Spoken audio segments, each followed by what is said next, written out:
Hello again, everyone, and welcome back to the 4th PMO Leader Annual Conference. I have the great pleasure of introducing our next guest speaker, Fatima Abuchi. Fatima is a powerhouse of all things PMO in this APAC region. If you're on the call before, you would have heard from Fatima. She's one of the co-founders of the PMO Leader. So, as I said before, a powerhouse. Fatima is located here in Melbourne. She heads up the PMO, the AMO, I should say. Sorry about that, Fatima, who's sitting right next to me.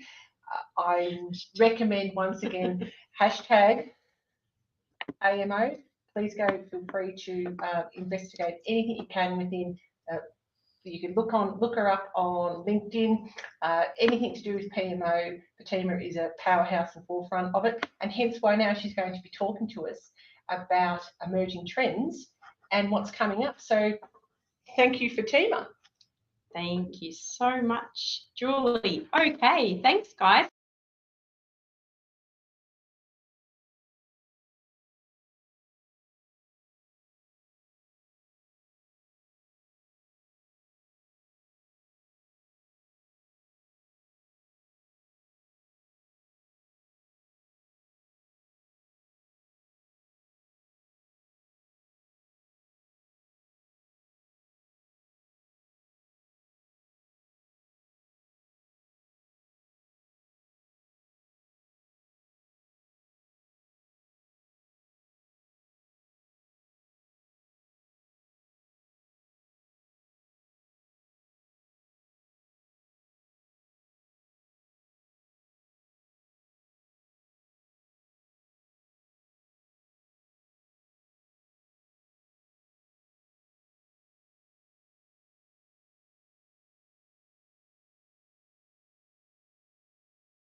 Anything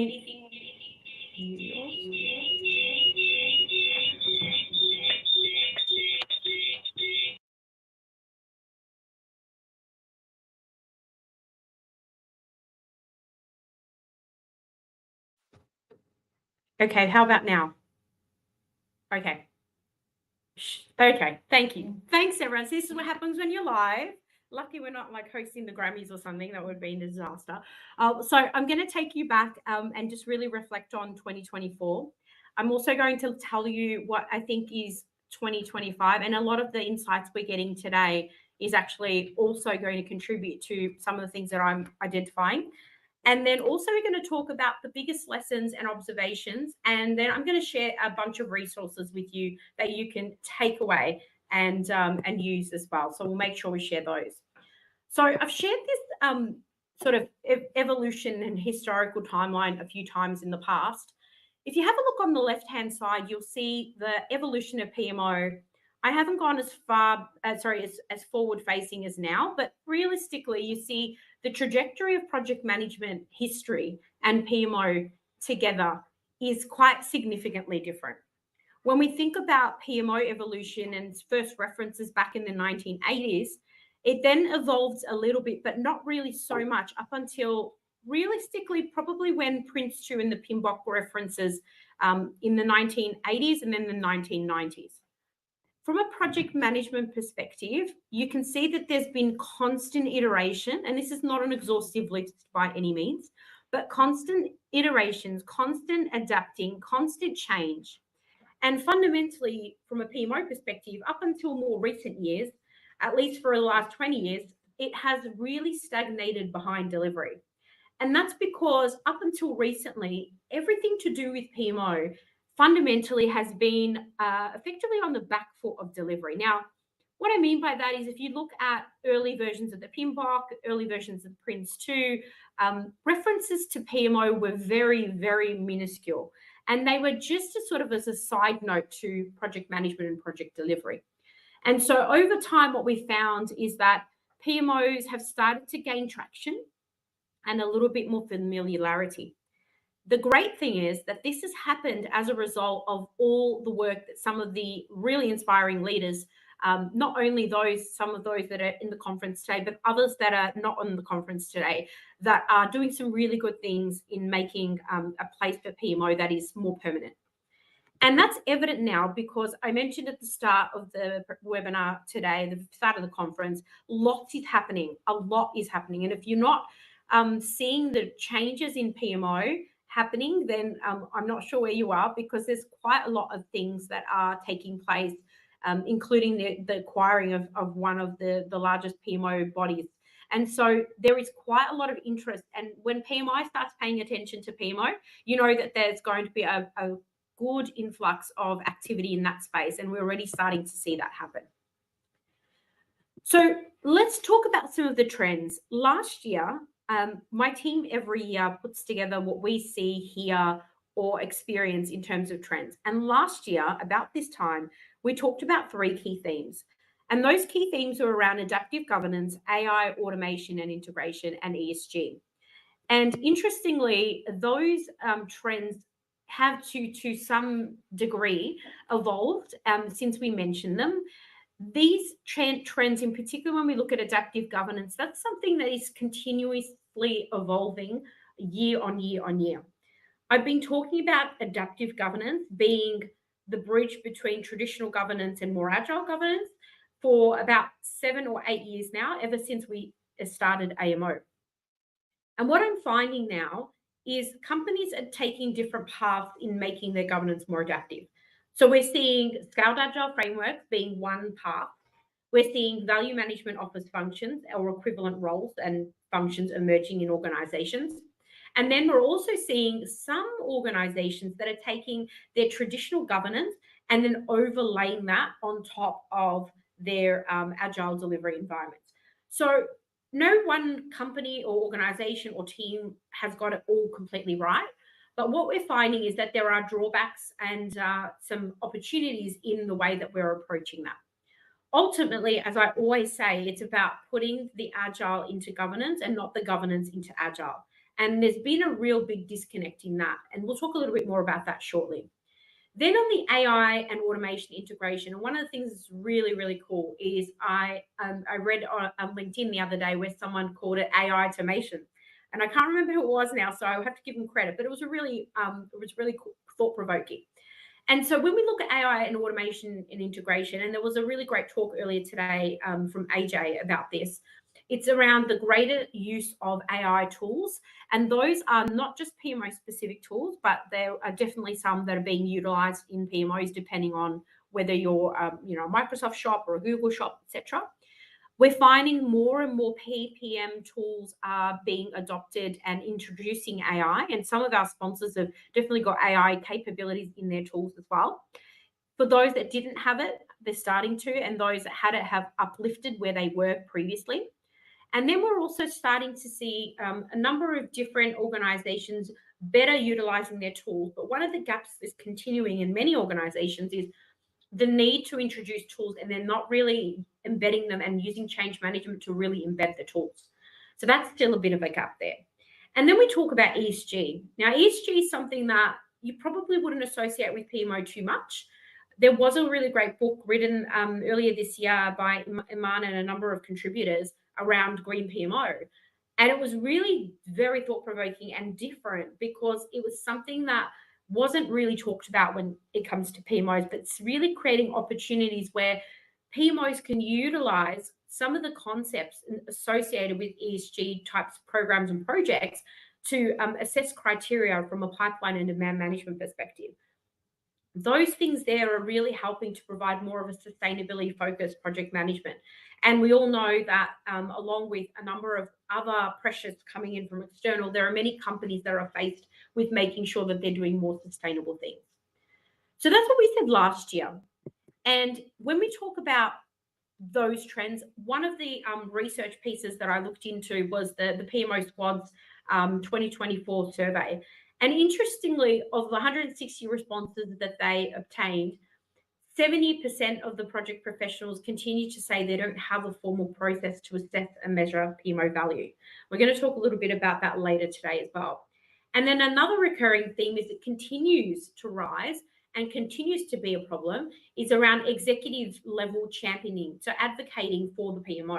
So there's definitely some improvements in that, but it continues to be a bit of a gap. And I think that's because when you look at the spectrum of PMO, we've got everything from really entry-level PMO experience and organizations and maturity to really advanced. And so there isn't really a middle ground at the moment, and everyone's on their own journey.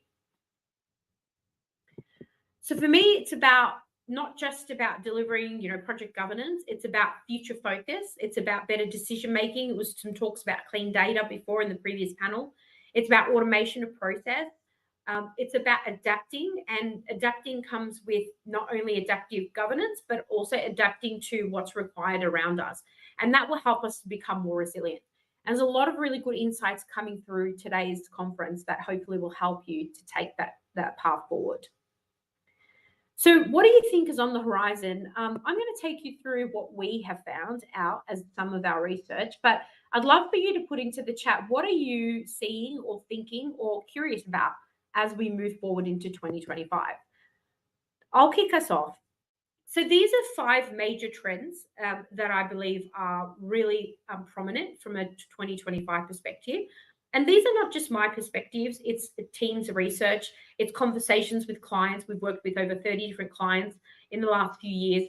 It's also based on a lot of surveys and data that are being done by a number of reputable companies like House of PMO and the PMO Squad as well. So strategic alignment, PMOs as strategic thinkers, and I think Demi touched on that earlier today. There's the agile and hybrid-based methods and how PMO are continuous improvers. Then there's the sustainability and social responsibility. So again, mentioning ESG, that's still continuing to be a theme this year, this coming year. Advanced data analytics and data integration, going back to what AJ was talking about. And then one that might surprise you, the change management and organizational agility. So let's get into some of these as well. So from a strategic alignment perspective, I don't think there is a survey out there that does not say that there isn't enough sponsorship and support. Not enough. There is some and it's growing, but really those PMOs providing that strategic alignment is an opportunity that really will help move companies forward. And I think that it's up to us as PMO leaders to put ourselves in a position to make sure that there is greater alignment between organizational strategy and the information that we provide to executives for them to make those decisions. And there's a number of things that we can do to do that. But just to think back at the moment in terms of the overarching sort of space and what's going on, there are probably, I would say, about, according to the 2023 most recent survey by PMI, 72% of PMOs are now directly aligned to organizational strategic objectives. And that's a really good sign because it provides for that longevity and that transfer of learnings as well. So becoming less temporary and more of a long-term fixture in an organization. We also find that organizations who have a better view on what their PMO is doing at the enterprise level are better able to help executives to effectively deal with the influx of information that is coming their way. So it's about taking information, simplifying that data, and creating actionable insights. By doing that, we're going to be a partner to executives, and they're going to see us more as strategic partners and strategic thinkers, just like you have strategic HR partners or strategic business partners in finance. So we really want to play that role so that we become more and more important and really the glue that holds strategy and delivery together. When we think about agile and hybrid, and I say agile based because agile itself is not a methodology, although some people refer to it as, what this is about is actually seeing that hybrid is something that people are, I think in every company, I wouldn't say there is a single company that has been pure agile or pure waterfall, pure anything. They're always finding what suits their specific circumstance and their specific needs at the time. And what that means is finding what works from a range of different methods, tools, processes to suit your specific environment. To me, hybrid is not something that I own, that PMO leader owns, that anyone owns. It is just a reference point for us to say it's about blending and bringing methods and tools and processes and frameworks together. And as PMOs now more than ever, we need to find what works for us. And sometimes it's about reflecting on what worked well in the past, but also looking at your current situation. And so some of these ideas that would really help you is, instead of debating what methodologies we're going to be using, and remembering that a lot of methodologies that exist in the market are for delivery, they're for project management, whereas PMO heart is around governance. And so instead of trying to determine governance across multiple different methodologies that project managers are using, why don't we provide some guardrails that help project managers so they understand how they can deliver within those guardrails, but effectively we're not stifling them from being able to deliver the way that they need to deliver. And one of the things I really like to do with project managers and project teams and the stakeholders is identify a number of micro projects. And what I mean by that is, think of a micro project as something that might be done in a day or a week, and there's small continuous improvement initiatives. And so the PMO becomes a hub for that continuous improvement. I call them continuous improvers. And I think that will really help to stop the debates about methods and rather getting on with doing good work. I briefly touched on ESG. I won't go into it too much, but it's really interesting to see that there is data that suggests that 70% of organizations with a structured approach to sustainability report a positive impact on project performance.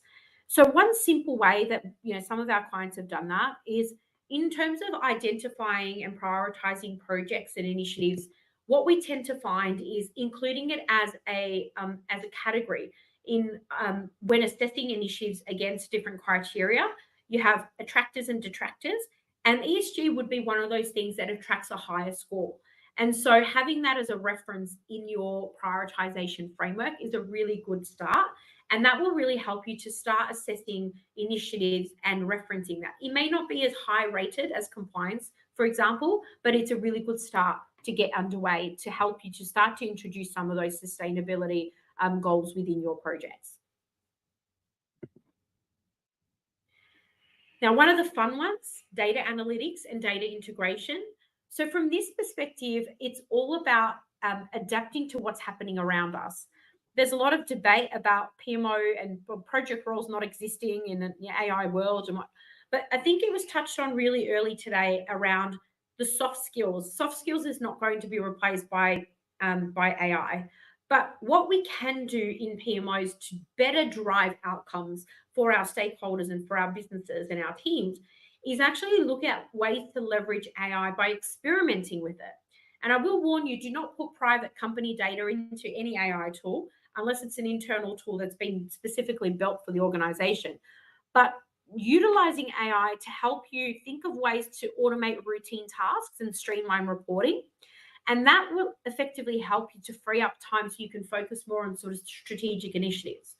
A good example of that is the way that we, in one client example, collect information from our reporting perspective and then automate that. So the information coming in and then getting reviewed and endorsed by the PMO team and then flowing out to executives. A lot of that process there can be automated, and helping to simplify the end-to-end framework around that. In some companies, we might leverage project tools like SharePoint and link our risks, our issues, our dependencies, our change control. Everything is consistently linked, and using a lot of automation in tools that already exist in these software, we can find ways to start to integrate better all of these different parts without us having to constantly be chasing risks and chasing issues and chasing things independently, it becomes sort of like a self-serve function or self-serve process for teams to get access to. So there's really some cool things that are happening in that space at the moment. And then the last one, change management and organizational agility. So in this space, there's quite a lot of noise around change management and its role in an agile environment. And one of the things that I'm starting to see more and more frequently is I think the undervaluing of change management as a capability, as a function. And so I'm not suggesting that PMOs take that on as a replacement for good change management, but in some organizations, I'm finding governance is prioritized over good change management. And so there becomes a gap in the market. And so what we want to do in these organizations is, as PMOs, one of the new skills that we can take moving forward is understanding how we bring some of that change capability and skills into our repertoire to help support what often is significant transformation within organizations. And we find that organizations who embed good change management practice in the absence of having a good change function or a change manager are 3.5 times more likely to outperform peers. Change management is something that is, like PMO 5-6 years ago in the agile world, a little bit unclear. And I think change management's there. And I do believe that over the coming period of years that change management will start to become even more prevalent and more important. But right now it's going through a phase where people are trying to find where it fits.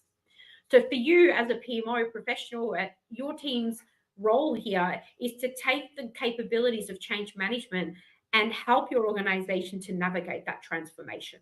And we can really do that by leveraging some of those great insights and experiences that change management brings to the table when you don't have that in your organization. So they're the 2024 to 2025 trends. Some key lessons and observations before I leave you today is in and around some of the things that we're seeing more prominently across different companies. And so PMOs have grown in popularity. I've touched on that. We have also seen that with the rise of remote working over the last few years, it was really up to PMOs to help plug the gap and, as I like to call it, coordinate the chaos. And so this has been really, really powerful for us and has really helped us to accelerate what we are trying to do as PMO leaders and in this world. Your agile is not unique. I have seen agile applied in 15 different industries of different size companies globally, and every single one of them has very similar features and very similar things that I would refer to as the what. What changes is the how. And the how it's applied, the context of your environment, the maturity. These are all the things that really are the parts that make and change the way that we work. And so thinking about how we change, not the what we're doing, is really important. And then ultimately, I briefly mentioned about change management, but I really do think there's a really good opportunity for PMO to investigate, even if it's a couple of hours a week, make it a bit of a challenge, something low risk to play around with AI and automation. And you'll be amazed at just how much time that you will be able to save. Just last year, my team and I ran a $30 million program PMO as a service for a company. And we were able to do that with less than 3 people. And that was not even working full time because of the amount of automation we were able to create using existing tools that the company has, as well as in some instances, they have different PPM platforms in these companies and leveraging and linking to that as well. So it's definitely ways of doing that. So how do you future-proof your PMO in 2025? Well, there's a number of different ways of doing that. I briefly mentioned micro projects earlier. This is one of my favorite things to consider. And I think this is something every PMO should be doing. I will briefly mention capability development, which I'll get to in a bit more detail, probably at a later stage, but hit me up if you want to know more about that. And then actually having an obvious and accessible way to receive feedback from your stakeholders. Because unfortunately, if you ask for information, ask for feedback, and you do nothing with it, you're going to lose faith and trust with those people, and they're not going to provide that in future for you. So I know I'm conscious I've got about 5 minutes to go. So I'm just going to quickly move to 3 ideas for you to take away. My favorite thing to do in the PMO is to be the custodian of clear, consistent information and knowledge management. That is so imperative. I worked in a program a few years ago, and I remember several months after the program had finished, there was a legal issue with 2 companies, and they actually had to come back to us and ask to dig up information from previous meetings. And because our knowledge management function was so well-rounded and connected, we were able to dig that information up in a matter of minutes. And so having that, being the custodian of that, is a really, really big advantage. And you can leverage AI and automation to do that. And then I've talked about hybrid. So hybrid is just about blending what works for you. Don't try to cookie cutter anything else that's working for someone else, because that is not your environment. As I wrap up today, I will share these links. There is a bunch of resources that I am happy to share with you all. Everything from someone talked about AI governance earlier, some great references to that. Adaptive governance checklist, that's available in our booth, which you can download for free now. I reference a green PMO book, which is also available, and a number of other things, including a PMO playbook that we have as well. You can find that just by going to our website or using the resources link that I will share with you. So as I get close to wrapping up, I know that there has definitely been a couple of questions come through. And so I'm just going to have a quick look. I think I'm looking at my admin team. Do I have time for any questions? Okay, we've got 2 minutes. So I've only got time for 1 question. So I think for me, I'll probably answer, let me answer this one. So how do you determine and standardize mandatory project artifacts in a hybrid PMO? So it's a really good question, Tisha. So one of the things that I like to do at all times is just differentiate between a mandatory and an optional. In any methodology that you use or that you create for your organization, there are certain checkpoints, stage gates, whatever you want to call them in your company, that needs to be effectively addressed. And at those points, there are certain artifacts that you would need along the life cycle. When it comes to those that are mandatory, they are things like getting investment approval and getting funding approval. And so those that are necessary, that are outside of a program or a function, so going to the enterprise or external, I would probably look at those at saying they're more of the mandatory ones. What you don't want to do is create a whole bunch of artifacts and make them all mandatory and overwhelm project teams, because they really will not then comply with what you've asked for. So I would think about, what is it that I need to check to mitigate risk moving forward, to support their decision-making around resources and budgets and timelines. And I would fixate that those are the same artifacts, slightly modified, regardless of whether you're in an agile environment, a hybrid environment, or waterfall environment. I'll give you a really quick example. When it comes to traditional waterfall environments, you would see things like a business case. In an agile environment, you might see a lean canvas. Fundamentally, they're sort of trying to present the same story, and they're customized to suit the specific organization. Now, in a hybrid environment, depending on what the requirements are for your organization, you might blend a bit of both and then have something that meets in the middle. So really, it really just depends specifically on what your specific organization's needs are. So I think I'm out of time at the moment. And so Julie's just put on a speaker. And I'll share the references with everybody in our booth. And also feel free to connect with me on LinkedIn if you would like any more information about anything at all. And if you've got any more questions, please reach out to me. Make sure that you stay tuned for the next session.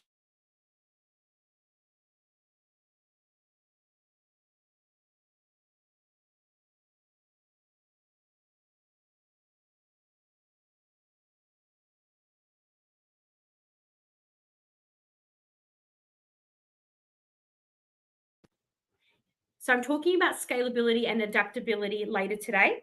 So make sure you stay tuned for that. And like I said, connect with me if you want to know anything else.